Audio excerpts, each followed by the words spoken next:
Hello and welcome to Marketplace Africa. I'm Robin Kerno here in Johannesburg.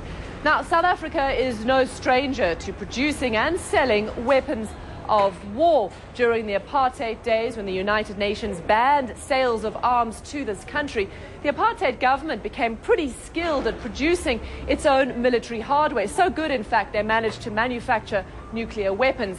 Now, of course, all of that has changed. South Africa is now a democracy. The nuclear program has been dismantled. But the business of defense remains a multi-billion-dollar and often controversial industry.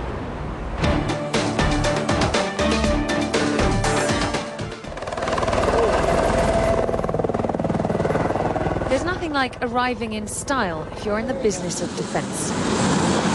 Ivor Ichikowitz runs a group of companies called Paramount Group, which supplies military hardware and security support to governments and government agencies for peacekeeping, defense and internal security, mostly on the African continent.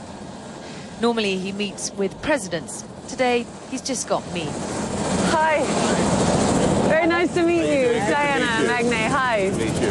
Are we on time? You are certainly on time. Very nice landing. Ichikowitz is a South African of Lithuanian origin. He launched the Paramount Group in 1994, the year the apartheid regime fell. We were born at the same time as the new South Africa, and as a result our vision has been very much to track that of South Africa as it's developed and taken its place in Africa. And one of my great visions was to create a defense industry and an aerospace industry that was an asset of the continent of Africa. We're at a military testing ground where Paramount puts its range of armoured vehicles through their paces. This one's called a Matador. This was a complete clean sheet design. We have the highest levels of mine protection available in the world today. We have very, very high levels of side blast protection to defeat improvised explosive devices. We know what's going to happen when this vehicle hits a triple anti-tank landmine. We know exactly who's going to get hurt where. The Matador can be configured to perform a number of different functions: troop carrier, ambulance, command or infantry fighting vehicle.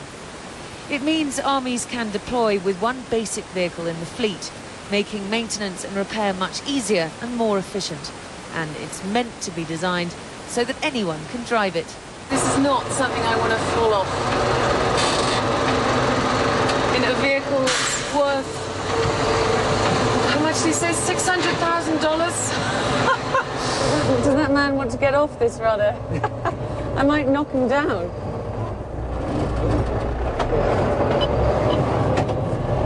That was pretty scary. I don't know if I want to do that again. The first mine-protected vehicles in the world were developed in South Africa for the war in Angola 30 years ago. When the international community imposed sanctions on the apartheid regime, the country was forced to build everything itself. South Africa's most infamous MPV, the Casper, became a hated symbol of apartheid repression in Soweto and the townships in the 80s. The defense industry in South Africa previous to '94 had only one function, and that was to fight the wars that kept the ANC out of power. And 1994 opened an environment where the industry became a liberated industry, where private sector could become involved. South Africa is a major exporter of military hardware, and the government works hard to promote the industry. The country has strict arms control legislation in place, though critics, especially human rights campaigners, argue that military exports continue to end up in the wrong hands. Still, security analysts say African peacekeeping missions are better supplied from within the private sector than through donor aid. We've just seen with the mission, the African Union mission in Darfur, that was been taken over by the UN. The international community provided that mission with over 100 vehicles, 1,000 vehicles. You know what happened to those vehicles? They were all written off.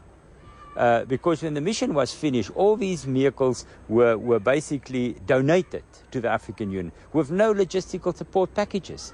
So when the vehicle breaks down, there is no support. At the Paramount Innovation Centre near Pretoria, there is an atmosphere of frantic preparation. There are two major orders in the pipeline, though we weren't allowed to know who was buying. Ironically, Ichikowitz doesn't do business with the South African government. But he says there couldn't be a better place to do business from. We're here because we have the best skills, the best expertise, and the best environment to run a global business. And we think that there's a great opportunity for private sector to base itself in South Africa, work in Africa, work globally. And it certainly seems to be profitable. Diana Magnay, CNN, Johannesburg.